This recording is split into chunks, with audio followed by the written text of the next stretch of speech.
I'm Anshuli Babar, your English teacher. For Essay 1, I will be teaching you English, both the subjects English literature and language as well. For starting our Essay 1 syllabus, what you need to do is write down the syllabus for Essay 1 in your notebooks. First, you have to do this, and after that, for starting every new chapter, you have to make an index which will always be given in the document that I will be sharing with you. This has all the idea of how we will be processing forward with our chapter. So note this index also in your notebook. These are the only two steps that you need to do for today. Other than this, you just have to listen to this audio lesson and you have to understand the chapter thoroughly. If you have the books, read the chapter from the book, listen to the audio lesson, and if you do not have the books, please read the chapter while listening to the audio lesson also. In whichever mode you are comfortable, please follow that. Now we will be starting our chapter number 3 for Essay 1, which is Taro's Ward. A young woodcutter named Taro lived with his mother and father on a lonely hillside. All day he chopped wood in the forest. Though he worked very hard, he earned very little money. This made him sad, for he was a thoughtful son and wanted to give his parents everything they needed. On one evening, when Taro and his parents were sitting in a corner of their hut, a strong wind began to blow. It whistled through the cracks of the hut, and everyone felt very cold. Suddenly Taro's father said, "I wish I had a cup of sake. It would warm me and do my old heart good." This made Taro sadder than ever, for the heart-warming drink called sake was very expensive. How could I earn more money? He asked himself. How could I get a little sake for my poor old father? He decided to work harder than before. So students, in the initial reading of the chapter, we understand that there is a young woodcutter named Taro who lived with his parents on a lonely hillside. He used to chop wood in the forest and he used to get very little money for it. And one day, when he was sitting with his parents in the hut, a very strong wind started to blow. Everyone was feeling very cold, and then suddenly his father said that I wish I had a cup of sake, which would do good for my heart and would also keep me warm. This made Taro sadder than ever because he was not able to provide his parents what they needed according to him. And also he could not buy the sake right now because sake was an expensive drink. So sake is basically a drink that Japanese people take to keep themselves warm during winters, and also it is very healthy for heart. So now, after this incident, Taro decided that I would work even harder and in order to provide everything to my parents. Now reading further from paragraph number 4. Next morning, Taro jumped out of the bed earlier than usual and made his way to the forest. He chopped and cut as the sun climbed, and soon he was so warm that he had to take off his jacket. His mouth was dry and his face was wet with sweat. My poor old father, he thought, if only he was warm as I. And with that, he began to chop even faster, thinking of extra money he must earn to buy the sake to warm the old man's bones. So now students, when Taro decided that he should work even harder, he jumped out of his bed even earlier than the usual time, and he started working before even there was sun in the sky. And when the sun climbed in the sky, it was so hot for him because he was working so hard that he had to take off his jacket. And then at that point of time he thought, I wish that my father was as warm as I am right now. Then all of his problems will be solved. But this was just his thought. Now reading further from paragraph number 5. Then suddenly Taro stopped chopping. What was the sound? What was that sound? He heard. Could it be Could it possibly be rushing water? Taro could not remember ever hearing a rushing stream in that part of the forest. He was thirsty. The axe dropped out of his hand and he ran in the direction of the sound. Taro saw a beautiful little waterfall hidden behind a rock. Kneeling at the place where the water flowed quietly, he cupped a little in his hand and put it on it to his lips. In his hands, was it water or was it sake? He tasted again and again, and always it was the delicious sake instead of water. So now, students, when Taro was working and it was so warm for him also, he suddenly heard a sound of rushing water. He wondered because he has never heard any rushing water sound in this part of the hill. But then he was very thirsty because of all the work that he had done since the morning. And then the axe dropped out of his hand and he started walking towards the sound of rushing water. Then he saw a very beautiful waterfall hidden behind a rock. Then he knelt down on the floor, on the ground, and he cupped a little water in his hand. And when he sipped it, when he tasted it, he wondered because he started tasting it again and again because it tasted like sake. And then he came to know that it was the delicious sake instead of the cold water.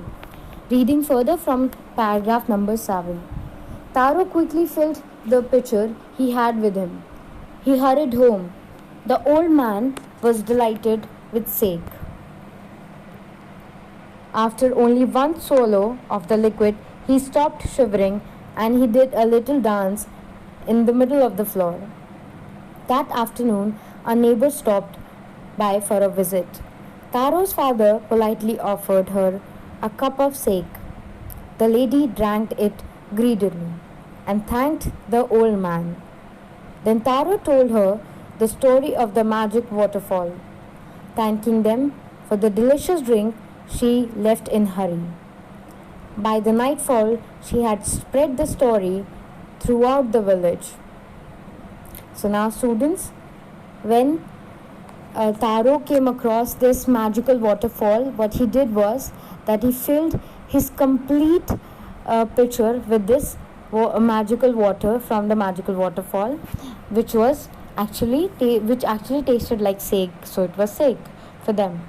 And then he gave this drink to his father, and his father, at the first sip of this liquid, he stopped shivering because this sake drink was so powerful and it was so warm for him. Then after that, in the afternoon, a neighbor visited them, and Taro's father offered her the same drink of sake. And Taro informed her about the story of the magical waterfall. She was very greedy because she wanted more of that drink, but maybe she could not ask for it because she was a guest there. Then she left from there in a hurry. And then by the night, everyone in the village was aware about the story. So the rumor has spread like fire in the forest. Now reading further, students. That evening, there was a long procession of visitors to the woodcutter's house. Each man heard the story of the waterfall and took a sip of the sake. In less than an hour, the pitcher was empty. Next morning, Taro started for work even earlier than the morning before. He carried with him the largest pitcher he owned, for he intended first of all to go to the waterfall. When he reached it, he found, to his great surprise, all of his neighbors there. They were carrying pitchers, jars, bucket, anything they could find to hold this magic sake. Then one villager knelt and held his mouth under the waterfall to drink. He drank again and again. Then he shouted angrily, "Water, nothing but water." Others also tried, but there was no sake, only cold water. So now, students, when everybody was aware about the story of the magic waterfall, they were very curious and they were greedy also. So they also wanted to go and get sake for them also. So when next morning Taro went to his work even earlier, then he started doing work the last morning.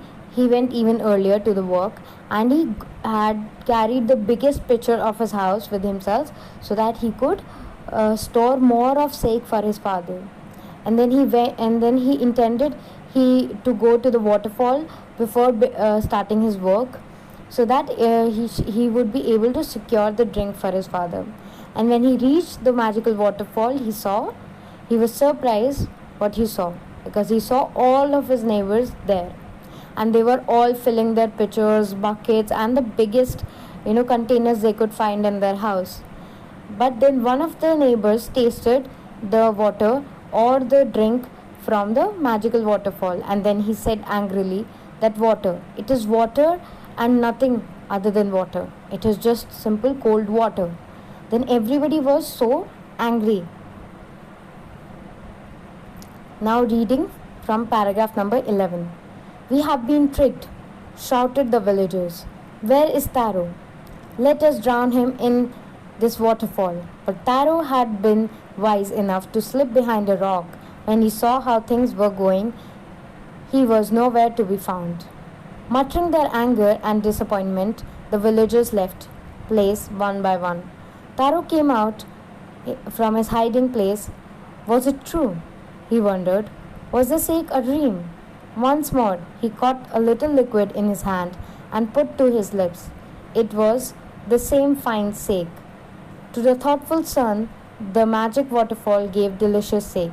To everyone else, it gave only cold water. So, students, now when everybody tasted the drink from the magical waterfall, it was just water for them. And then they were very angry and disappointed with Taro. Then they said, let's find Taro and we will drown him in the same waterfall. But Taro was a very intelligent boy, and he had presence of mind, because he was witnessing the whole scenario. He hid himself behind a rock, and he was nowhere to be found by the villagers. He kept himself safe until unless everyone left from that place. And when all the villagers were gone, he came out and he wondered that the sake drink was a dream, maybe because everybody else is saying that it is water. Then he went there again and tasted some of the drink again. But for him, it was the same delicious sake as it was yesterday. So, then it says that the waterfall gave delicious sake to the wonderful son, because the magical waterfall was giving sake only to the obedient son, and to all other people who were so greedy, who wanted everything for themselves, it only gave them cold water. Now the last paragraph number 13. The story of Taro and his magic waterfall reached the Emperor of Japan. He sent for the young woodcutter and rewarded him with 20 pieces of gold for having been so good and kind. Then he named the most beautiful fountain in the city after Taro. This said, the emperor was to encourage all children to honor and obey their parents. So students, in the last paragraph, what they are saying is that the story of Taro and his magical waterfall reached the Emperor of Japan. He called him and he gave him 20 pieces of gold. And then he also named the most beautiful fountain in the city after Taro, because he wanted to set an example for all other children in the city that it is an honor to obey your parents. It is always good to be obedient and polite towards your elders, towards your parents, towards your siblings also. You should always be giving respect to all the human beings. You should never be disrespectful to any of the human beings, even if they're younger than all you also, because every human being deserves respect and care, and especially your parents. Your parents Towards your parents, your attitude should always be of obedience, because obedience towards your parents and elders always pays you off good in future. If you are obedient towards them, one day that will be of use for you only. You don't know in what way, but somehow the world, the universe, or the nature will pay you off in some or the other form. I hope, students, that you understand the full chapter and this audio lesson is helpful for you. If you have any confusion in the chapter, you shall ask me on the group. Thank you so much, students. Please go through this whole document. For starting the document, please remember you need to write down the syllabus first in your notebooks, and then make the index which is given in the document, and then listen to the audio lesson and read the chapter thoroughly. Thank you so much, students. We will be meeting next in the next audio lesson. Please take care of yourself and your family as well.